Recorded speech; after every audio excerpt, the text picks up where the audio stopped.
লিল্লাহি তাকবীর, লিল্লাহি তাকবীর, ইনকিলাব ইনকিলাব। আলহামদুলিল্লাহ তো আছে মাশাআল্লাহ। হ্যাঁ যখন শেষ আকারি কথা বাংলাদেশের 64টা জেলা আছে কিন্তু আগে দিয়ে একটাই জেলা এটা আমাদের বিরুদ্ধে সক্ষম ঠিক আছে না? একশো কিসের পক্ষে ন্যায়ের পক্ষে দুর্নীতির বিরুদ্ধে সাধারণের বিরুদ্ধে ব্যাংকের বিরুদ্ধে এই সাধারণের বিরুদ্ধে যন্ত্রবাসের অবস্থা ন্যায়ের পক্ষে চব্বিশের আকাঙ্ক্ষার পক্ষে আগামীর বাংলাদেশ যুব সমাজের স্বপ্নের বাংলাদেশের পক্ষে আমাদের মা বোনদের জন্য নিরাপদ বাংলাদেশের পক্ষে শিশুদের জন্য সোনাগুলি হয়ে গড়ে ওঠার বাংলাদেশের পক্ষে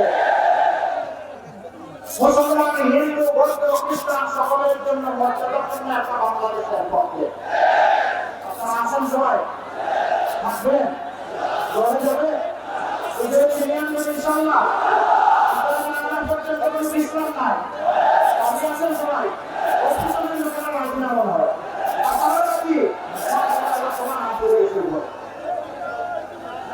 শ্রেয়তা কলম আসি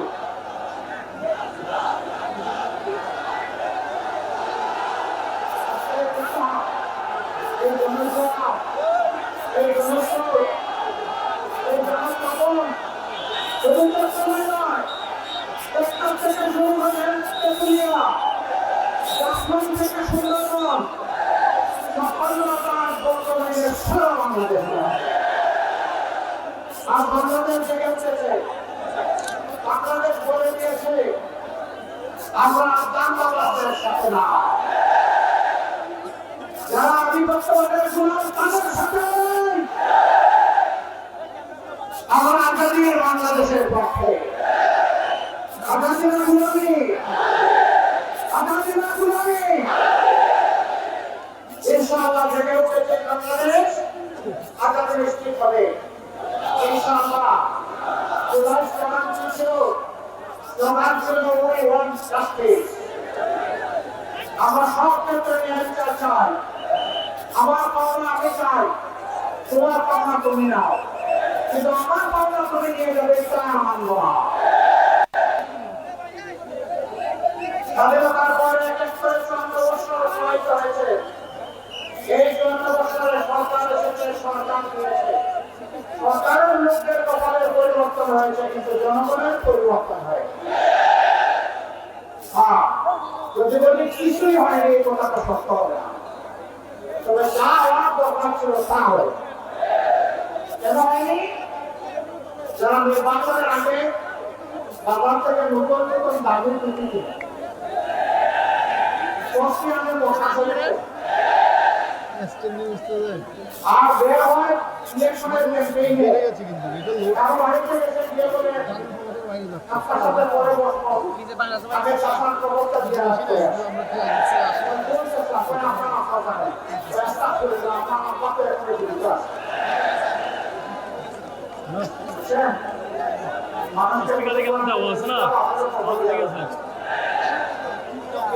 নির্বাচন চলে যায়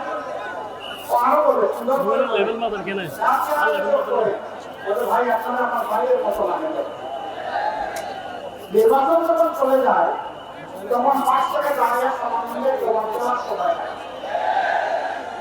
আগে ছিল ভাই এখন হয়ে গেছে অন্য কিছু আমরা যেটা মুখে নিলাম না বুঝতে পারছেন এরা বাংলা এরা নির্বাচনের সময় টাকার অবস্থা নিয়ে আনে মানুষ আশ্রবণ অন্ধকার যারা মানুষের ভোট গরিব হোক ধনী হোক এই ভোট যারা রক্তের বিনিময়ে প্রভাবিত করতে চায় তারা মানুষ নামের কলঙ্ক এরা আসলে আপনাকে টাকা দিতে আসে নাই এরা আপনার ইজ্জত এবং আপনার বিবেক কিনতে এসেছে আমি চট্টগ্রাম জনগণের কাছে জানতে চাই ওরকম যদি অবৈধ টাকা নিয়ে নির্বাচনের সময় আপনাদের কাছে কেউ ভোট চাইতে আসে আপনারা তাদেরকে ছেড়ে দেবেন সবগুলো ঘরে রেখে পৌঁছে দেবেন যে আমাকে কিনতে এসেছে নেন ওরা সামলা দিয়ে দিলাম আপনাদের হাতে তবে নিজেরা আইন হাতে তুলে নিল না, আগে একটা স্লোগান ছিল ওই জান্নাতে, আমার ভোট আমি দিব, তোমার পাও আমি দেবো। এখন এই দেশে ৩৬ জুলাই কবর রচনা করে দিয়েছে, ৩৬ জুলাই একটা পায়ের নিচে আমরা ফেলে দিয়েছি। এখনকার জবাব স্পষ্ট, আমারটা আমি দিব, তোমারটা তুমি দাও। আমার প্রতি হাত ফেলে হাত ভেঙে খুঁড়িয়ে দেওয়া হবে। আমার অধিকার নয়, আমার অধিকারের সাথে আমার দায়িত্ব বটে। আমার আমি করবো, আমি পছন্দ করবো, তুমি কে পারবে? কেউ পারবে নাকি ভয় পারবে? অবশ্যই না। জুলাইয়ের যুবকরা, যুবসভা, যুব যুবতী, তরুণ তরুণী রাস্তায় নেমে তোমাকে স্লোগান দিয়েছিলাম যে আমাদের হাতে দেখার মতো দাও, তোমরা স্লোগান দিয়েছিল আমাদের হাতে মর্যাদা খাওয়া। এটি আমার অধিকার, আমি কাজ করে দেশ করতে চাই, কারো কাছে দেখার কথা চাই না। আমরা কথা দিচ্ছি, আমরা দেখার কথা কোনো আশেপাশে হবে।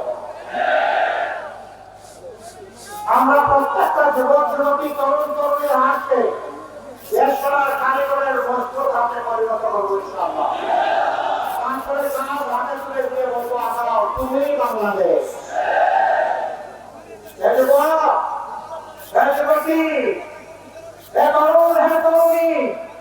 তোমরাই আমাদের বাংলাদেশ। বাংলাদেশ আমার একটা উড়োজাহাজ, সেই জাহাজের পর থেকে ক্যাপ্টেন হিসাবে তোমাদেরকে বসিয়ে দেবো। এদের আমরা মাত্র তোমাদের পিছনে যাচ্ছি তো ইনশাআল্লাহ।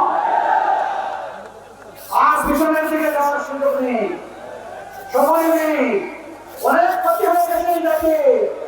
আর ওই জাতিকে জীবন্ত করে কাউকে পিছনে নিতে দেওয়া হবে না। এখানে আমরা মুসলমান, হিন্দু, বৌদ্ধ, খ্রিস্টান স্তরের মানুষ বসবাস করি। আমরা 4টা ধর্মকে বাংলাদেশকে ফুলের বাগানের মতো সাজাবো ইনশাআল্লাহ। আর ওদের মধ্যে কোনো বিরক্তি আনতে দেবো না। এই দেশে সবাই মর্যাদার সাথে বসবাস করবে, কারণ করোনার পাত্র হয়ে নয়, নিজের ব্যক্তিগত ইনশাআল্লাহ।